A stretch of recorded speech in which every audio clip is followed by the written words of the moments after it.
तो दोस्तों ये पुराना company Sterling and Wilson renewable energy जो ऊपर से 70% करेक्ट है। कुछ लोगों का इन्वेस्टिंग का बर्बाद हो चुका है कंपनी। ऐसे अपने लाइफ में एक दो Suzlon, Yes Bank and some other companies जो ऐसे याद में रहेगा। मेरे लिए भी कुछ ऐसा ही है। और अभी फ़िलहाल इसका एक दिन पहले रिज़ल्ट आया है। कंपनी 2000 करोड़ का सेल्स दिखा रहा है और उसमें से एक पैसा भी ये लोग प्रॉफिट नहीं बना पा रहा है। एंड क्लियर कट इंटरेस्ट सब कुछ देने के बाद दिखा रहा है company net profit almost zero, घाटे में है, ईपीएस नेगेटिव है। ठीक है, ये कंसोलिडेटेड रिज़ल्ट है। और उसमें हम देखते हैं जो प्रोमोटर है जो इसके लिए हमने ख़रीदा था वो है रिलायंस एनर्जी। इनको भी ये भी धीरे धीरे डाउट होने लग रहा है ये हम क्या कर रहे हैं। तो वो भी अपना 40% से थोड़ा थोड़ा कम कर रहा है, थोड़ा बहुत कम कर रहा है। इनको भी लग रहा है ये बिज़नेस शायद नहीं चल पाए, क्योंकि चल तो नहीं रहा है, क्योंकि ईपीसी का सारे कंपनी खतरे में है। कंपनी के पास कैश आ नहीं रहा है, प्रोजेक्ट बंद हो चुका है, कुछ कैंसिलेशन में है।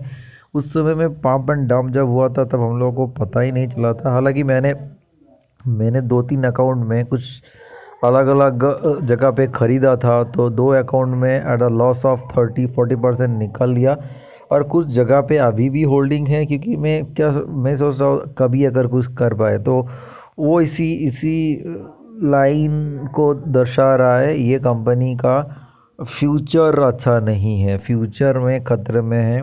जब तक रिलायंस का न्यू जनरेशन जो ईपीसी बिज़नेस है, सोलर का बिज़नेस है, इसमें अपना दबदबा नहीं बढ़ाएगा, गवर्नमेंट को पुश नहीं करेगा, ग्लोबल बॉडीज़ को पुश नहीं करेगा, तब तक इससे कुछ रेवेन्यू आगे आने वाला नहीं है।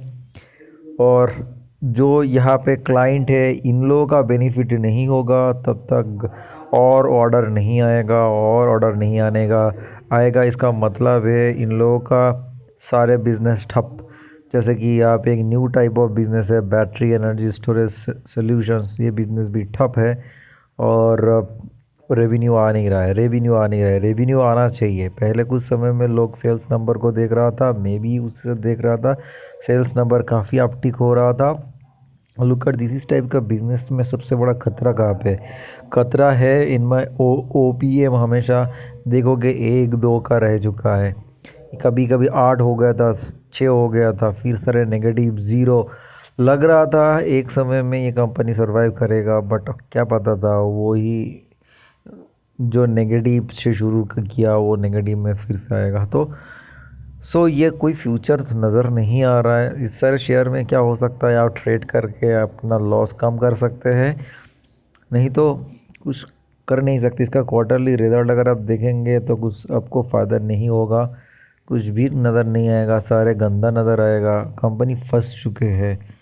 तो ऐसे अपना पोर्टफोलियो का एक शेयर ऐसे गंदा तो होगा, उससे जल्द से जल्द निकल जाना चाहिए। अगर आपने होल्ड किया, टाइम किया, बाकी एलोकेशन भी सही था, एक स्टॉक बर्बाद हुआ तो ओवरऑल शायद आपका पोर्टफोलियो का 2-1% ही चुना लगा होगा।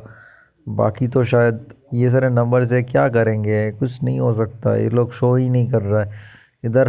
तो क्या हम मैनेजमेंट को ब्लेम करेंगे? हाँ, मैनेजमेंट को ब्लेम कर सकते हैं। सोचा जो अपना सब सिचुएशन है, ग्लोबल सब सिचुएशन है, उनको हम ब्लेम कर सकते हैं। वह ब्लेम करके क्या होगा, या कुछ फ़ायदा नहीं होने वाला है। आप मोरल क्या है, आपको अपने आप को ब्लेम करना चाहिए, मैंने क्यों फंस गया ये। तो नेक्स्ट टाइम से अगर इसी टाइप ऑफ गंदे कंपनी में आप फंसने जा रहे हो, उसका बिज़नेस नेचर को बहुत आसानी से, बहुत ध्यान से देखना चाहिए।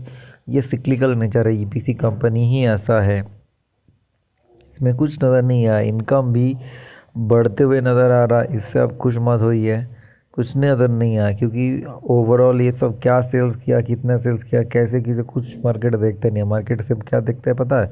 मार्केट देखते हैं प्रॉफिट कितना कमाया भाई, ईपीएस कितना बढ़ रहा है। ईपीएस तुम्हारा नेगेटिव में है, तुम्हारो इससे निकल जाओ।